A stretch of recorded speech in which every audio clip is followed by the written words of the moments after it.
Yes, guys, what's good? You're tuned into Pi Radio, Manchester's #1 youth-led radio station. My name's Gerns, and welcome back to Mango Masala, where today I am joined by artists Sann Rao and DJ Illatek. How are you guys doing?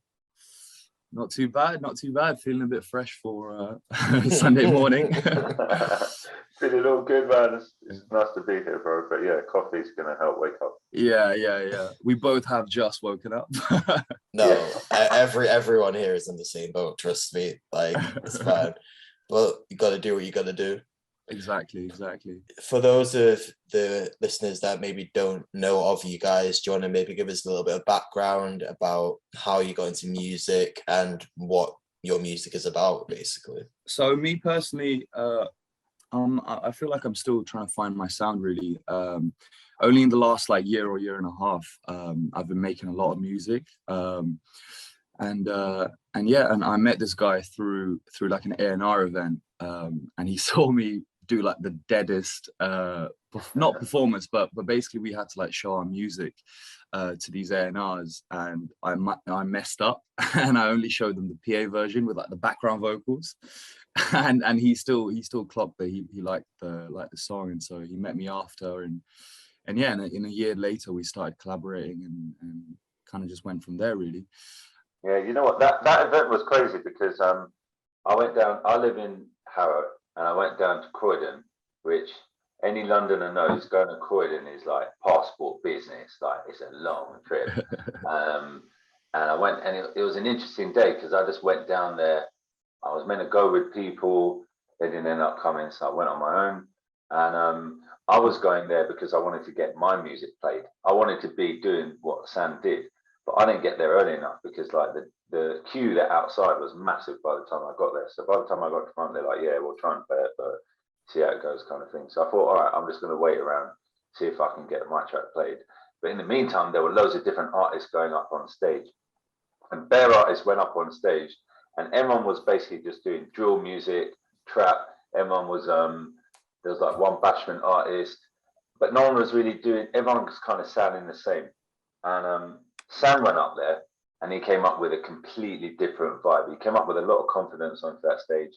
He looked different. He had a different vibe. He had like a cool, I don't know, you had some fly jacket on or something, man.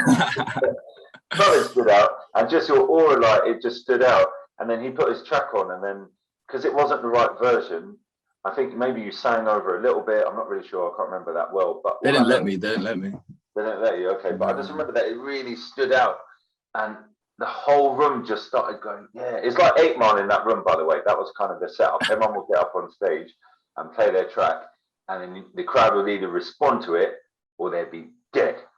And when my brother Sann came on, the whole room just started going, yeah, it's all right. And I saw people around me reacting, and I was like, yeah, man, this guy just lit up that whole room, and it wasn't an easy room to light up. Everyone there was either music industry or just very much music industry fans, or artists themselves. So you can imagine, everyone's thinking about themselves, isn't it?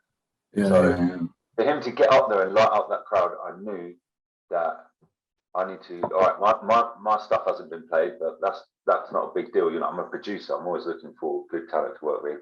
And I was like, I know I have to run up on this guy and just get his contact details. And that's what we did, and we had a good chat.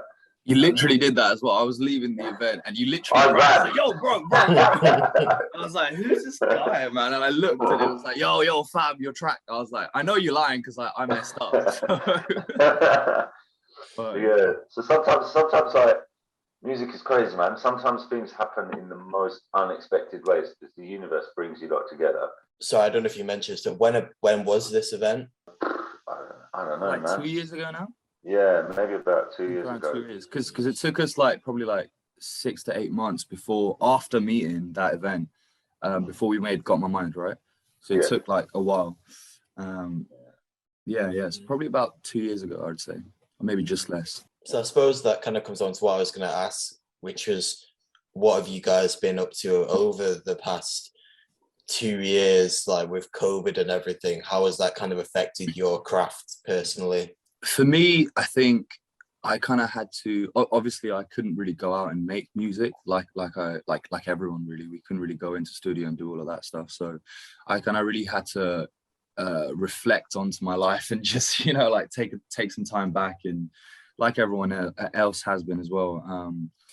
And just kind of figure out like what I wanted to say, like what my style was and all of that stuff. And so I really just used that time to do that, really, and didn't really put any pressure on myself to release anything or make music necessarily with other people, just on my guitar or finding beats and just writing.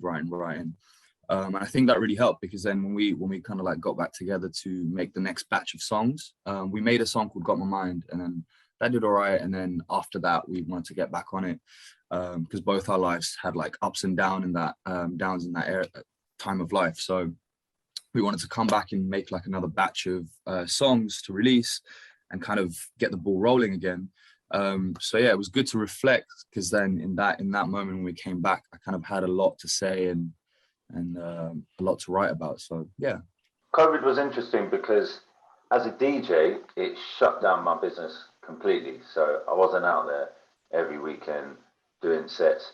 So, but what it did give me the advantage of doing was like getting into the studio more time, making more music, making more beats, just messing around with different sounds, and also making music without a result. But a lot of things I do is like with a result in mind, and with music, that's not always the best way. It's cool, it can work.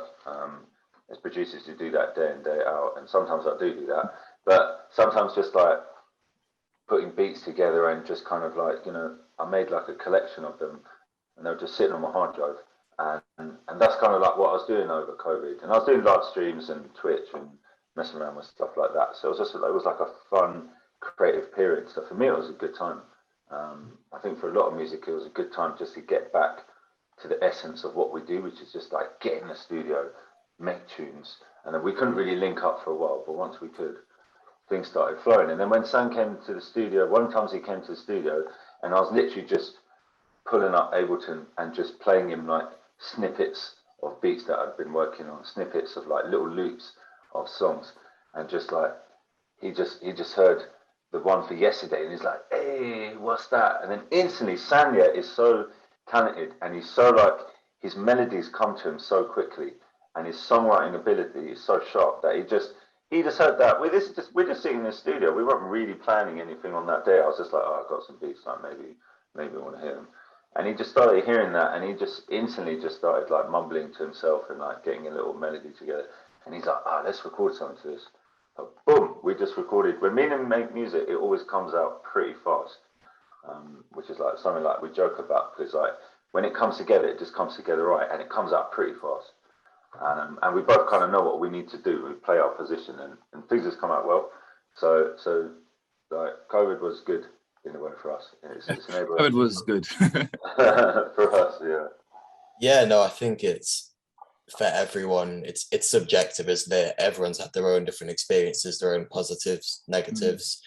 But yeah, you kind of answered what I was going to ask in terms of like yesterday. So obviously that's the main reason why we're talking today. That's you guys' most recent release.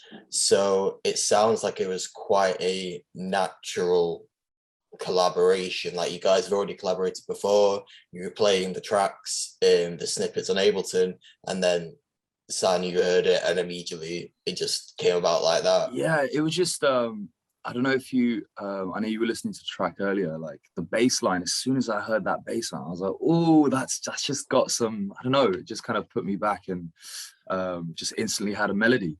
And I think the first time I did have a melody, I did have the word yesterday in my mind for some reason. I didn't really know what I was gonna talk about, but it just kind of came out. I was like, it's yesterday, and I was like, oh, what do I miss about yesterday? And so yeah, it just kind of came together really naturally. So yeah, which is always a blessing, really, because you don't want to sit there and try and write the song and find that a song is a bit of a puzzle, because then you just get more and more frustrated, and you're like, you know what, let's just do the next song, but let's just come back later, and it only gets worse from there, really. But yeah, it's always been natural with me and him, really. And what's the reception been that so far? Been all right, hasn't it? Yeah, it's been pretty good. Yeah. There's two versions of the song that are going around at the moment. We put out the underground remix at first, which is by Champion, and we just put that out just to kind of like stir up a little bit of heat and like bubble the waters a little bit and just get things moving a little bit in anticipation for dropping the original. And it's doing well at the moment. You know, the feedback I'm getting from everyone is like really, really good. I've been sending it out to a lot of DJs, a lot of radio presenters, a lot of tastemakers, and everyone just really likes this song. So I don't know, I'm quite hopeful that we're still quite in early days of the song's like cycle. But I'm still quite hopeful that, you know, this one's really going to do well. So it's already getting played on some big radio stations. We're getting a lot of support from people like Shosh on Kiss, DJ Q on Kiss, Rude Kid, Majestic, which is big DJs on Kiss, which is great, and just waiting for more that's coming. Rinse FM been playing it, BBC been playing it, BBC Radio. So we're just excited for the video to drop, which is going to be coming soon, which we've been teasing for a little while, and yeah, it's doing well, man. So we think this has got a really good vibe, and it's got a really good melody, and it's catchy, and it's just got that essence of UK R&B. So we're just feeling that this might do well, you know what I mean? This might actually get out there and do well. So do you know when about the video is set to drop then? Yeah, it's going to be next week, Friday most likely. Maybe Thursday most likely next week. Just firming it up at the moment. But the video's a vibe as well. We shot it during COVID. We did it on one camera, and it's very much like a behind the scenes kind of vlog like style of and it starts off with me and Sann in the studio, and Sann's in the booth recording, and I'm at the computer, and Sann comes out, and he just can't get his vocals right, and he's not feeling that great, he's not feeling that right about it, he's struggling. And I just say to him, look man, just don't worry about it, I've got a show in Birmingham later on today, why don't you come in, why don't you do that, let's perform the song live, and let's just get out there and let's just deal with it. And he's like, all right. And then the story of it is like we assemble the squad, we get the boys, we get in a van, and then we're all driving up to Birmingham where the show was. And this is real life. There was a show. There was Birmingham. Like, yeah. It wasn't staged. We did it all in one day. Started early, and we filmed the whole thing in one day on one camera. And it just shows like a day in the life. And then we're traveling up the motorway, mucking around in the car. We get to the services, we have a bit of food, and then we get to the stage, and then I'm introducing Sann. Sann comes on. You've got the lights everywhere. You've got a big stage show. Sann tears it down. It's an amazing performance. And I think it just shows a little vibe of what we're like as well, like behind the scenes. Because yeah, that's basically how it is, isn't it, bro? That's like. I remember just performing a song, because I was doing a couple songs, but I think you had your friends and some guests coming on and spitting some bars in it. So I'd come out of the performance, and Tom would be like, yo, we need to get some BTS. So I've just performed, I'm like sweating. I'm like wiping it off, like trying to like look cool in front of the camera. It was the weirdest experience. But no, it was sick, man. It was sick. Definitely a really it taught me a lot that day. Do you know what I mean? Like about just going about and doing all that stuff. So I think it's a cool concept. It's a dope concept for the video. So hoping that everyone enjoys it, man. And I think it's a good. We've had a video out already, but this is like delves a bit more into what we like. But if you look at the two videos, it's similar. It's just me and Sann vibing, and that's that chemistry that we got that comes across in anything that we do. And when we get in the studio, we're having a good time. We're having jokes. And we just got the same taste in like just making bangers, bro. Just making like big beats. Obviously, the music that you guys are making is great, and it's in like a genre sort of its own. But as Asian artists, have you ever found that maybe people haven't took it as seriously, perhaps, or only seen you as like, oh, sort of like a stay in your lane sort of thing? Because I think what you guys are doing is great, but I know like quite a few artists have maybe ventured into genres that aren't necessarily seen as being a space for Asian artists and haven't been maybe taken. Obviously, it sounds like you guys are getting the attention you deserve, but has it always been like that, or have you guys, like, how is your background basically affected the way you make music, or also steered you in the direction which you want to go? I've been told before from certain people in the industry that, you know, you should try making music that's more like Indian or all of this. And as much as I love my culture, and I love it when other people do that, it's just not something that I feel naturally that I wanted to lean towards. You know, and I didn't really want to push that narrative and make it gimmicky, and I didn't really want to rise because of being an Asian artist. I'm just Asian. That doesn't change, you know, anything about it really. And yeah, and if in the future, naturally, if it comes to me that I want to use a sample from like a Bollywood movie or something, and then flip it and then do something like that, then you know, that's great, and I'll do that, and I won't shy away from it. But it's just not something that I've felt like I've had to push to feel accepted. I'm a big believer in whatever I put into my head, like that's what I'm going to get back. So I'm just not putting that into my head of as like a thing like, to fit into this industry, I have to put myself into a pigeonhole.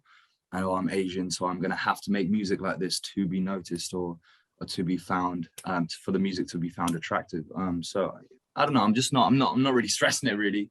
If I feel like that's something my intuition tells me to do later on in the future, then that's something I'll lean towards. But right now, it's just R&B has always been like an influence.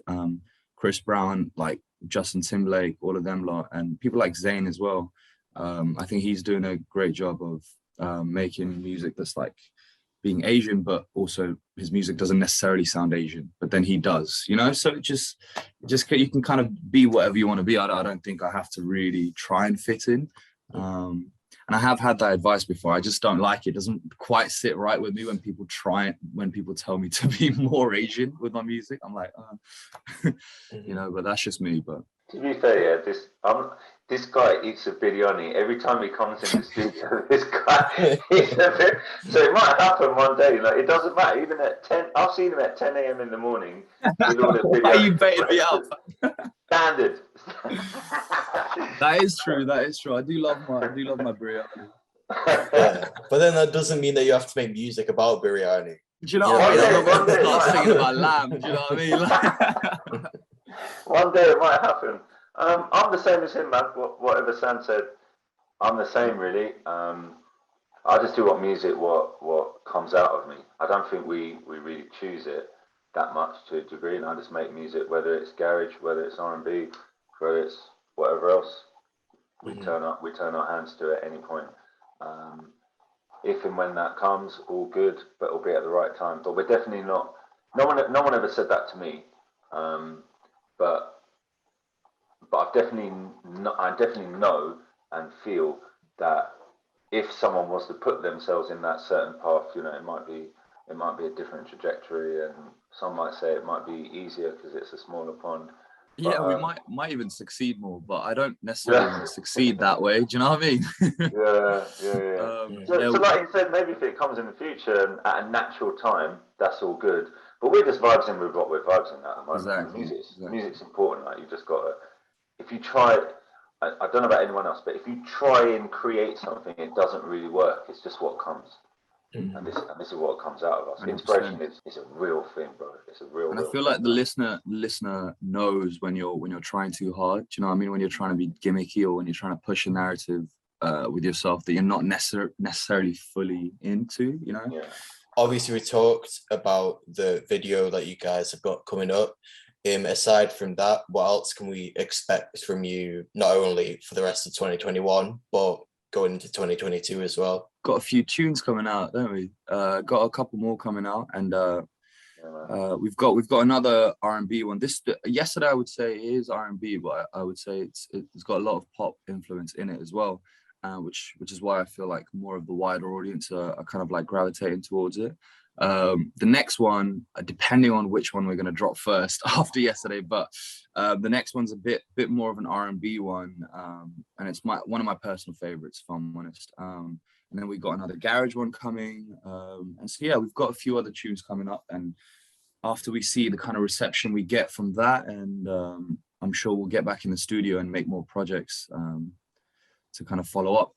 yeah, hopefully the trajectory keeps going up, because yesterday's our first track, so hopefully the second one will do a little bit better and the third one a little bit better, and yeah. It's gonna keep coming. We did good, like over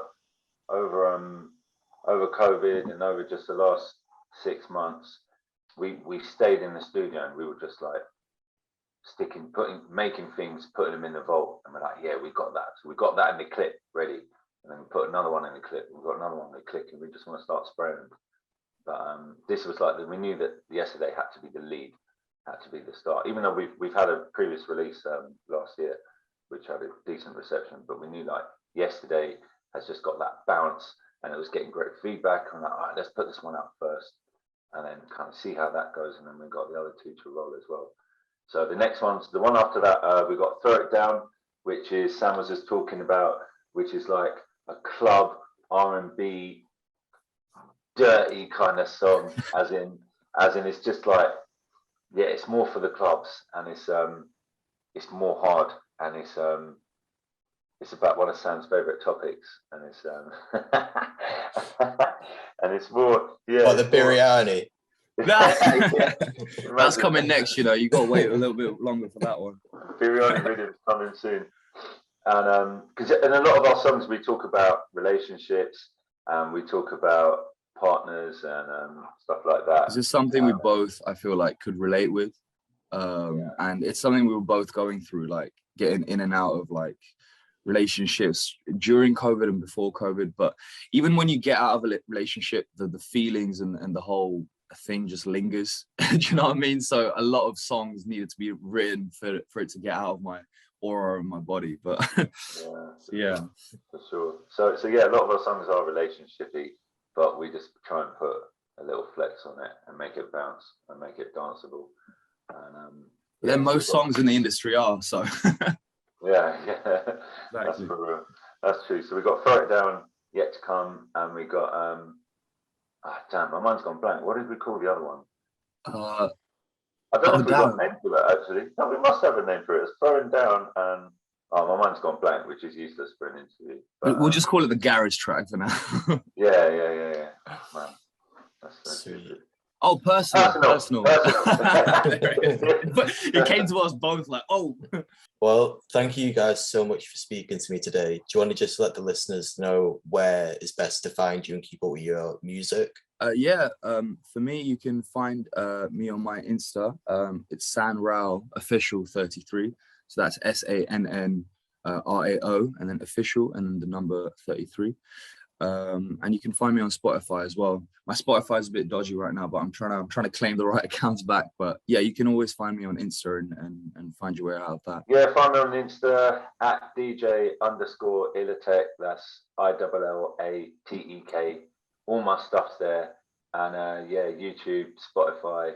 Check us out on there. Join the movement, man. The song's growing. And listen to Yesterday.